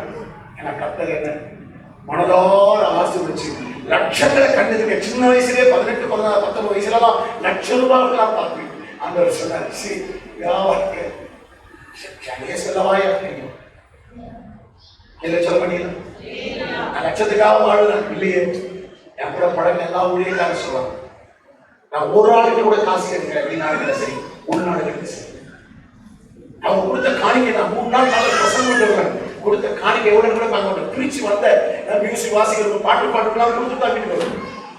அடுத்தவங்களுக்கு கொடுத்துதான் எனக்கு பழக்க மாட்டேன். நான் சாப்பிட்டு அப்படி வாழ மாட்டேன், எனக்கு பயம். சின்ன வயசுல மனப்பிரிய பைபிள்ல சொல்றேன். நீதிமொழி 23:2 படிச்சு பாத்தீங்கன்னா போஜன பிரிய, சாப்பாட்டு பிரிய. ஐயா ஒருத்தர் என்ன சொன்னாரு, எனக்கு ரொம்ப ஆசை நல்லா ட்ரிம்மா ட்ரெஸ் பண்ணணும், நல்லா சாப்பிடணும், நல்லா ட்ரிம்மா ட்ரெஸ் பண்ண, நல்லா தின்னணும், பிரேக் இல்லாம நடக்கணும். நீதிமொழி 23:20 படிச்சு பார்த்தா மதுவான பிரிய. நீதிமொழி 17:19 படிச்சு பாத்தீங்கன்னா வாதி பிரிய. இப்படியே பேசிக்கிட்டே போல டைம் இருக்கு. இத்தனை பிரியர்கள் பைபிள் இருக்கிறாங்க. சொல்லுங்க என்ன பிரிய? சொல்லுங்க. சிற்றின்ப பிரியர், சுகோப பிரியர், தூக்க பிரியர், மனப்பிரியர், போஜன பிரியர், சொல்லுங்க மதுபான பிரியர், வாது பிரியர். இதெல்லாம் பைபிள் எடுக்கணும்ல, வசனம் எடுத்து வாசிக்கணும்ல. நான் உங்களுக்கு ரொம்ப ஷார்ட்டா சொல்றேன். ஆனா நம்ம எப்படிப்பட்டவங்க இருக்கணுமா? அப்ப பாருங்க, கடைசி நாட்கள்ல ஒரு வசனத்தை படிக்கலாம். 2:3 வாசிக்கலாம். 3 2 படிச்சு 4 படிக்கணும். அப்பதான் இருக்கிறாங்க. மேலும் கடைசி நாட்களில் கொடிய காலங்கள் வரும் என்று அறிவாயாக. கொடிய காலத்துல என்ன வரும்? காலவசனம் படிக்கலாம். துரோகிகளாயும் துணிகரம் உள்ளவர்களாயும் இருமாப்பு உள்ளவர்களாயும் தேவ பிரியராயிராமல் போடு போட்டீங்களா? என்ன பிரியராயிராமல்? தேவ பிரியராயிராமல் சுகபோக பிரியராயும். தேவ பிரியர்லாம் ஒரு ஆளுநை சொல்லுவாங்க இல்லையே. நான் முடிக்கிறேன். சொல்லுங்க தேவ பிரியர். தேவ பிரியர் தெரியுமா? ராத்திரிலாம் ஜெபம் பண்ணுவாங்க, பகலெல்லாம் ஜெபம் பண்ணுவாங்க, பைபிளா படிப்பாங்க, உபவாசமா எடுப்பாங்க. கார் ஓட்டினாலும், ஆட்டோ ஓட்டினாலும், பைக் ஓட்டினாலும், பஸ்ல போனாலும், ட்ரெயின்ல போனாலும் அவங்க இறுதி தேவான்பில நிறைஞ்சு கத்தரை துதிச்சுட்டே போவாங்க. ஆண்டவர் பாடிட்டே இருப்பாங்க. நீதிமான் பாடி மகிழ்தான். அவங்க அனுப்பின போய் இவங்க சோதனை சோதனைவாங்க. அந்த கரன்னு போது சோதனை மிக்ஸோட அந்த சத்தப்பட கேட்க இருக்காங்க. அவங்க பாட்டு பாடினே கத்தரை துதிச்சுட்டு இருப்பாங்க. அந்த கிரைண்டர் சத்தம் கிரைண்டர்ல எங்க ஓடுது, மிக்ஸில் எங்க ஓடுது, எல்லாம் ரெடிமேட் மிக்ஸ். எல்லாம் உடம்பே ரெடிமேட் மிக்ஸ். இன்னைக்கு ரெடிமேட் மிக்ஸ் ஆயிடுச்சு. அப்படியே டாக்டர் என்னம்மா சுகருக்கு பிபி இருக்குது. ஏன் அந்த காலத்துல 90 வயசு பாட்டியை கூட்டு பார்த்தா சுகர் கிடையாது, பிபி கிடையாது, கொலஸ்ட்ரால் கிடையாது. இந்த காலத்துல 23-30 வயசுக்குள்ளே கல்யாணம் பண்ண கொஞ்ச நாள்ல பார்த்தா வலது புறம் இடது புறம் இடம் கொண்டு பெருங்கி நடக்க முடியாம சமைச்சு வருது. நடக்க முடியாது. டாக்டர் போனா டாக்டர் சொல்றாரு கொலஸ்ட்ரால் இவ்வளவு இருக்கு. ஒருத்தர் அப்படிதான் டாக்டர் செக் பண்ணி பார்த்தியாப்பா பிபி இவ்வளவு இருக்கு, கொலஸ்ட்ரால் இவ்வளவு இருக்கு, சுகர் இருக்குது, இவ்வளவு பெரிய பாடியை வச்சுட்டு கிடைக்கிறியாடா, நீ சீக்கிரமா செத்து போவ. ஆகையால சொல்லி ஒரு டாக்டர் எழுதி காலையில 1:30 இட்லி, மத்தியானம் கொஞ்சம் 1 டம்ளர் சாப்பாடு, ராத்திரி 1:30 சப்பாத்தி எழுதி டயட் எழுதி கையில கொடுத்து அனுப்பலாம். இவன் வெளியே போயிட்டு வந்து படிச்சுட்டு திரும்பி டாக்டர் கேட்டாங்க, டாக்டர் இது ஆஃப்டர் மீல்ஸா பிஃபோர் மீல்ஸா கேட்டாங்க. நீங்க எழுதி கொடுத்தது டயட் வந்து நான் சாப்பிட்ட பிறகு அதுக்கு முன்னாடி கேட்டேன் பாவி உன் சாப்பாடே தான் சொன்னாங்க. எல்லாம் பெருக்கு, பிபி பெருக்கு, சுகர் பெருக்கு. ஒரு நாள் 2 நாள் கறிமீன் வாங்கலாம். நம்ம எப்படி ஒரு நாள் கறி, ஒரு நாள் மீன், எவ்வளவு கஷ்டம். ஊசி போட்டாங்க. அந்த மனுஷன் சூப்பர்வைசரா யாரும் வந்துட்டு அந்த பிள்ளை எதிர்க்க தம்பி என்ன சொன்ன ஸ்பெஷல் கேட்கனா 3 நாளைக்கு மாம்சம் சாப்பிடாதீங்கன்னு போயிட்டேன். அப்படியே சொல்றேன். ஊசி போடும்போது சொல்லிட்டேன் 3 நாள் மாம்சம் இல்லை. அக்காவை பாருங்க,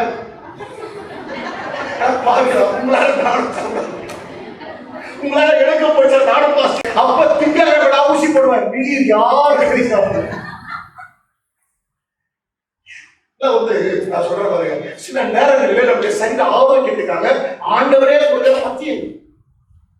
இந்த காலத்துல அம்மா எல்லாம் சொல்லுவாங்க தெரியும். ஒரு நாள் அம்மா சொல்லுவாங்க, முன்ன தம்பி வெளியே போனா 2 கிராம் இருக்கிற கிராம்பு 2 கிராம் அவன் சொல்லுங்க 2 கிராம்பு 2 கிராம்பு கிராம்பு படிப்பாங்க, அதனால கேட்க நான் மனசுல கிராம்பு நினைச்சிருங்க. இல்லப்பா கிராம்பு அது என்ன வரைக்கும் ரொம்ப நாள் எனக்கு புரியாது. அப்புறமா தான் தெரிஞ்சு கிராம்புனா என்னது லாபம். ரொம்ப நாள் தெரியாதுமா கிராம்புனா கிளாம்பு நினைச்சுங்க. கிளாம்பு வாயில வச்சுக்கிட்டு கிளாம்பு வாயில வச்சுக்க முடியும். அப்ப சொன்னா 2 கிராம்பு வாயில வச்சுட்டா எந்த இன்ஃபெக்ஷன் வராது. இன்ஃபெக்ஷன் அவங்க இன்ஸ்பெக்ஷன் வராதுங்க. எந்த இன்ஸ்பெக்ஷன் வராது. எந்த இன்ஸ்பெக்ஷன் வராதுங்க. எந்த இன்ஸ்பெக்ஷன் வரணும். அப்புறமா தான் யோசிச்சு பார்த்தேன், அந்த 2 கிராம்பு வாயில வச்சா எந்த துண்ணாங்க 8 மணி நேரத்துக்கு த்ரோட்லயோ மூக்குலயோ கண்ணிலையோ வாயிலையோ பூக்கு எதுவும் வராது. உண்மை அந்த அம்மா சொல்லு. பிறகு நானு பாஸ்டர் ராபர்ட் சைமன் நடக்கிற அவர் பெரிய எஜுகேட்டர் அவர்கிட்ட கேட்டேன், ஆமா தம்பி எங்க அப்பா அம்மா சின்ன வயசுல சொல்லி கொடுத்தாங்க. சின்ன வயசுல 2 கிராம்பு நான் போட்டு ஸ்கூல் போவேன், காலேஜ் போவேன். இன்ன வரைக்கும் அவர் சொல்றாரு 78 வயசா போகுது. இன்ன வரைக்கும் 2 கிராம்பு வாயில் இருக்கும். காலையில போடுவேன், சாப்பிடப்போ வெளியே போட்டுருவேன், மறுபடியும் வெளியே போகும்போது வாயில போட்டுருவேன் 2 கிராம்பு. இன்ன வரைக்கும் த்ரோட் இன்ஃபெக்ஷன் கிடையாது உடம்புல. உண்மை. அதே பாட்டி சொல்லுச்சு. ஒரு நாள் மீட்டிங் முடிச்சுட்டு 3 நாள் கத்து கொண்டலாம் இருமிட்டு கிடக்கிறேன். ஏன் என்ன இருமிட்டு கிடக்கிறேன் இந்த அவர் ஏலக்காய் கையை கொடுத்து ஏலக்காவோட தோலை முடிச்சு உள்ள இருக்கிற விதைய நல்லா மென்னு மாதிரி கமட்டுது. பாதி பசங்க எப்படி இருக்கும், தாத்தா கிட்ட பாட்டி கிட்ட எதையும் மென்னுடுவோம். எதை கொடுத்தாலும் மென்று வயசாயிடுச்சுன்னா இந்த வாலிப பசங்க அப்படி கிடையாது. உடனே வெளில சொன்னாங்க, மென்னுட்டேன். எண்ணி கொடுத்தாங்க, குடிச்சாங்க. 1 செகண்ட் இருமிட்டு ரொம்ப நாளைக்கு பிறகு ஒய்ஃப் கிட்ட இப்ப சொன்ன போன 4 நாளைக்கு பிறகு சொன்னாங்க. அது மாதிரி ஒரு செகண்ட் சொன்னாங்க. இன்ஜெக்ஷன் போட்டு வீட்டுக்கு வந்து பாருங்க. அதை சாப்பிட்டு படுத்து எழுந்த நாளும் பயங்கர இருமல். இது வரைக்கும் அப்படி வந்ததே இல்லை. ஊசி போட்டு வந்து இப்படி இருக்கேன்னு சொல்லிட்டு இப்படியே அந்த அம்மா இருமிட்டே இருந்தா போய் உள்ள போய் ஒரே ஒரு ஏலக்காய் எடுத்து அந்த விதையை வெண்ணி சாப்பிட்டு வெண்ணியை குடிச்சாரு. 1 செகண்ட்ல இருமல் ஸ்டாப். இன்ன வரைக்கும் அது இருக்கூடாது. பாருங்க நான் என்ன சொல்ல வரேன்னா, அந்த பெரியவங்க சொன்னாங்க, அந்த பெரியவங்க சொன்னாங்க இன்ன வரைக்கும் ஒரு இன்ஃபெக்ஷன் ஒரு காரியம் சின்ன காரியம் அவங்க சொல்ற வார்த்தையை தான் நம்ம எப்பவுமே சுகமாக வாழணும், ஆசீர்வாதம். அதான் ஆண்டோட சித்தம். அப்போ தேவனுக்கு பிரியமானது என்ன பைபிளை படிச்சு பார்த்தீங்கன்னா 7 காரியம் ஆண்டவர் ஆசீர்வாதம். ஆனா எனக்கு சொல்ற டைம் கிடையாது. நீங்க தேவனுக்கு பிரியமாய் வாழ்ந்தார் 147 சங்கீதம் 11 வசனத்தை படிச்சு பாருங்க. சீக்கிரம் வாசிக்கலாம், ஜெபம் பண்ணிடுவோம். நமக்கு பயந்து நமது கிருபைக்கு காத்திருக்கிறவர்கள் மேல் கர்த்தர் பிரியமாய் இருக்கிறார். கிருபைக்கு காத்திருக்கிறவர்கள் கர்த்தர் பிரியமாய் இருப்பார். 12வது அதிகாரம் நீதிமொழிகள் 22 படிக்கிறது. நீதிமொழிகள் 12:22 படிக்க. சீக்கிரம் படிக்க மணியாச்சு, சீக்கிரமா படிக்க. பொய் முதலில் கர்த்தருக்கு அருவருப்பு, உண்மையாய் நடக்கிறவர்களோ அவருக்கு தெரியும். உண்மையாய் என்று பாருங்க, உண்மை உள்ள மனிதனுக்கு தெரியும். 15:8 படிங்க. 15:8 படிங்க.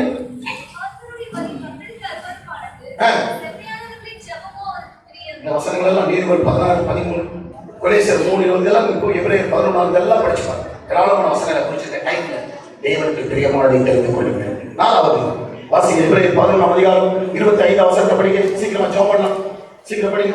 அநித்தியமான பாவ சந்தோஷம் அனுபவிப்பதை பார்க்கிறோம் தேவனுடைய ஜனங்களோடு துன்பத்தை அனுபவிப்பதை தெரிந்து கொள்ளுங்கள். 4வது தேவனுடைய ஜனங்களோடு துன்பத்தை அனுபவிப்பதை தெரிந்து தேவனுக்கு பயப்படுத்த தேவனுடைய கட்டளை. 3வது தேவனுக்கு 4வது தேவனுக்காக துன்பம். பைபிளை நீங்க படிச்சு பார்த்தீங்கன்னா யோபு 4ஆம் அதிகாரம் 5ஆம் வசனம், யோபு 19:22 நண்பர்களால் வருகிற துன்பம். 9வது சங்கீதம் 14ஆம் வசனத்தை படிச்சு பாருங்க, சத்துருக்களால் வருகிற துன்பம். மத்தேயு 5:10 படிச்சு பார்த்தீங்கன்னா நீதி நிமித்தம் வருகிற துன்பம். அப்போஸ்தலர் 8ஆம் அதிகாரம் 9ஆம் வசனம் அதிகாரிகளால் வருகிற துன்பம். 2 தீமோத்தேயு 2:9 படிச்சு பாருங்க, சுவிசேஷத்தினால் வருகிற துன்பம்.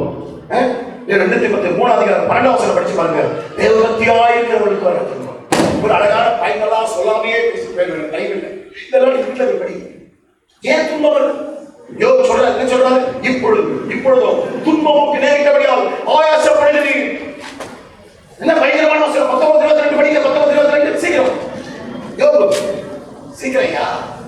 தேவனை போல நீங்களும் என்னை துன்பப்படுத்துவானே. நீங்க துன்ப அப்ப யோசிச்சு பாருங்க, நம்முடைய சத்துருக்கு நம்ம துன்பப்படுத்தும். சங்கீதக்காரன் சொல்ற 9:14 படிச்சு பாருங்க. 9:14 சங்கீதம். கர்த்தர் தாம் செய்த நியாயத்தினால் துன்மார்க்கன் தன் கைகளில் செய்கையில் சிக்கிக் கொண்டான். என்னை பகைக்கிறவர்களால் வர துன்பம். தேவனை கிரகனை பகைக்கிறவர் அப்போ பகையாளிகளால் வர துன்பம். 10:5-10 வீட்டில் வாசிங்க, நீதி நிமித்தம் துன்பம். இதெல்லாம் நான் சொல்லிட்டேன் முதல்ல. இதெல்லாம் நீங்க வீட்டில் படிச்சு பாருங்க. தேவ பக்தி பவுல் சொல்றாரு. 2 தீமோத்தேயு வாசிங்க 2 சீக்கிரமா 2:9 மாத்திரம் படிங்க. சீக்கிரமா படிங்க. 2:9 நீங்களும் கிண்ணுதலினாலாவது பொன்னினாலாவது முத்துகளினாலாவது விலையேறப்பெற்ற வஸ்திரத்தினாலாவது தங்கள் அலங்கரியாமல் தகுதியான வஸ்திரத்தினால சுவிசேஷத்து நிமித்தம் வருகிற துன்பம். ஒன்று தீமோத்தேயு சொல்றதா பாருங்க. இந்த சுவிசேஷத்தை நிமித்தம் நான் பாதகம் போல கட்டப்பட்டேன். எந்த வசனமா? ஒன்று தீமோத்தேயு தானே? 2 தீமோத்தேயு 2:9. கரெக்டா நான் சொல்லும்போது சொல்லுது. ராஜா அந்த ஒண்ணு பாருங்க. நான் ரெண்டு கரெக்டா சொன்னேன். இந்த சுவிசேஷத்தை நிமித்தம் நான் பாதகம் போல கட்டப்பட்டு துன்பத்தை அனுபவிக்கிறேன். சுவிசேஷத்தை நிமித்தம் தேவனுடைய சுவிசேஷத்தை தேவ ராஜ்யத்தை கட்டுவதற்காக ஊழியத்திற்காக சபைக்காக பாடுபடுகிறேன். அதான் என் உண்மையான பாட்டு. வாசிக்கிறீங்களா? 2 தீமோத்தேயு அதே 3 அதிகாரத்துல 12 வசனம் சொல்றாங்க. நன்றியும் கிறிஸ்து இயேசுவுக்குள்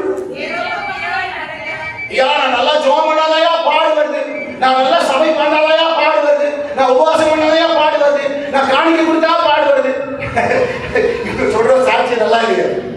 சொல்றாங்க நான் ரொம்ப ஜெபம் பண்ணதான் ரொம்ப பாடு வருது, ரொம்ப ஜெபம் பண்றேன், ரொம்ப உபவாசிக்கிறேன், ரொம்ப ஆண்டவர்கிட்ட வந்தா ஏன் பாடு வருது? ஒண்ணு தெரிஞ்சுங்க, பிசாசு நீங்க அவர் கிட்ட வராம இருக்கிறதுக்காக நீங்க கிட்ட வரும்போது ஒரு பாடுகளை காட்டி பிரச்சனைகளை காட்டி அவன் ஒரு பயங்கரமான ஜோக்கர் பார்த்துங்க, அவன் அப்படியே மாயஜாலம் காட்டுறான், அவன் நடிகர் திறக்கும். பிசாசு சிங்கம் போல பிரச்சனையை காட்டுவான், சிங்கம் போல பிரச்சனையை காட்டுவான், போராட்டத்தை காட்டுவான், துன்பத்தை காட்டுவான். நம்ம பயந்து ஐயோ கிட்ட போறதுனால அந்த பிரச்சனை, நம்ம கிட்ட போயிட்டு வாழலாம், அவன் நம்ம கிட்டே வர முடியாது. தேவன்கிட்ட போயாச்சு கிட்ட அதனால கிட்ட போகாதபடிக்கு அப்படியே வச்சிடும். நம்ம என்ன தெரியுமா? நம்ம என்ன செய்யணும்? இன்னும் கிட்ட கிட்ட சேர்த்துக் கொள்ளுங்க ஆடுபட்ட நாயகா, இன்னும் கிட்ட கிட்ட சேர்த்துக் கொள்ளுங்க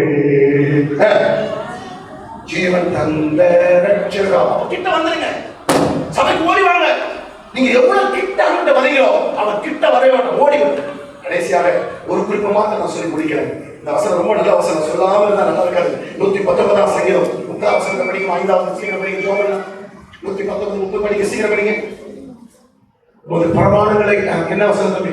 30 வசனம். மெய்வழியை நான் தெரிந்து கொண்டேன், மெய்வழியை நான் தெரிந்து கொண்டேன், உம்முடைய நியாயங்களை எனக்கு முன்பாக நிறுத்தினேன். நல்ல வழி, தேவனுடைய வழி. பைபிள் வசனம் 7 காரியம் இருக்கு. பைபிள் சுத்தமான வழி, அசுத்த வழி, நீதி வழி, இதெல்லாம் வசனம் இருக்கு பைபிள். ஆனா இங்க அழகா சொல்றாரு, பக்தர் சொல்றாரு, சங்கீதக்காரன், மெய்வழியை நான் தெரிந்து கொண்டேன். பொய்யான வழியை வேணாம், பொய்யான மாயை பின்பற்றுகிறவர்கள் சொல்லுங்க, தங்களுக்கு வருகிற கிருபையை போக்கடிக்கிற பொய்யான சில பேருக்கு பொய் தீர்க்க தரிசனம், பொய் ஜெபம், பொய் ஆராதனை, பொய் ஊழியக்காரன், பொய்யா மாயக்காரன் காட்டுறவங்க பிடிக்கும், பரிசுத்தமான பிடிக்கிறது. ஏன்னா இவனுக்கு ஆவிய பகுத்தறியக்கூடிய எண்ணம் கிடையாது. இவனுக்கு யாரோட பங்கு உண்டு? வெச்சாரக்காரனோட பங்கு உண்டு. திருடர்கள்லாம் ஒரு வீட்டுக்கு போவாங்க, கலதுக்காரனோட இருப்பாங்க, அதே நேரத்துல பரிசுத்தமுள்ள தேவனோட இருப்பாங்க. ஜோனத்தான் ஒரு ஆசீர்வதிக்கப்பட்டவன், கவனிக்கிறீங்களா? ஆனா அவன் செய்த மகா பெரிய தவறு. அவன் தேவ மனிதனாகிய தாவீதோடு இணைந்திருந்தால் அவன் கொலை செய்திருக்க மாட்டான், அவன் செத்திருக்க மாட்டான், மடிந்து போயிருக்க மாட்டான். சவுலோடு கூட இருக்கிறான், அரண்மனையும் விட முடியல, தாவீதையும் விட முடியல. சில பேர் அப்படிதான், தேவனையும் பிடிச்சுப்பாங்க, உலகத்தையும் பிடிச்சுப்பாங்க. மெய் வழி, ஒரு வழியை தெரிஞ்சுக்கிட்டியா, அந்த வழியை விட்டு பொய் வழியை விட்டு வேண்டாம். மெய்யான வழியில வழியான இதை வந்துட்டு ஆண்டவர்கள் தான் போவோம்.